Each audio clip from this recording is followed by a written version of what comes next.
Lucky heroine వరస ఫ్లాప్లు తగ్గని ఆఫర్స్. మామూలుగా హీరోయిన్లకు ఫ్లాప్ వస్తే ఆఫర్లు తగ్గిపోతాయి. స్టార్ హీరోలకు ఇందులో మినహాయింపు ఉంటుంది.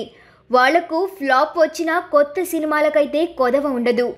కానీ హీరోయిన్ల పరిస్థితి మాత్రం వేరుగా ఉంటుంది. స్టార్ హీరోయిన్ అయినప్పటికీ ఫ్లాప్ వస్తే పక్కన పెట్టేస్తూ ఉంటారు. కానీ మీనాక్షి చౌదరికి వరస ఫ్లాప్లు వచ్చిన ఆఫర్స్ అయితే కంటిన్యూ అవుతూనే ఉన్నాయి. ఇచ్చట వాహనాలు నిలపరాదు అనే చిత్రంతో టాలీవుడ్కి ఎంట్రీ ఇచ్చింది మీనాక్షి. హిట్ 2తో హిట్ కొట్టింది. ఆ తర్వాత వరుస ఆఫర్లు వచ్చాయి. ఈ ఏడాది ఏకంగా 6 చిత్రాలు నటించింది. అయితే వాటిలో లక్కీ భాస్కర్ మినహా మిగతా చిత్రాలేవి ఆశించని స్థాయిలో ఆడలేదు.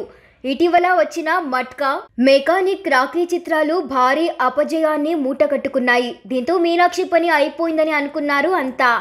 ఇక ఆమె తెలుగు తెరకు దూరం అయిపోతుందని ఫ్యాన్స్ నిరాశ చెందారు. కానీ టాలీవుడ్ మాత్రం ఇప్పటికీ మీనాక్షిని లక్కీగానే చూస్తుంది. ఫ్లాప్లను పట్టించుకోకుండా ఆమెకు అవకాశాలు అందిస్తూ ఉంది. సితారా ఎంటర్టైన్మెంట్ బ్యానర్ నిర్మిస్తున్న అనగనగా ఒక రాజు చిత్రంలో మీనాక్షి హీరోయిన్గా నటిస్తోంది.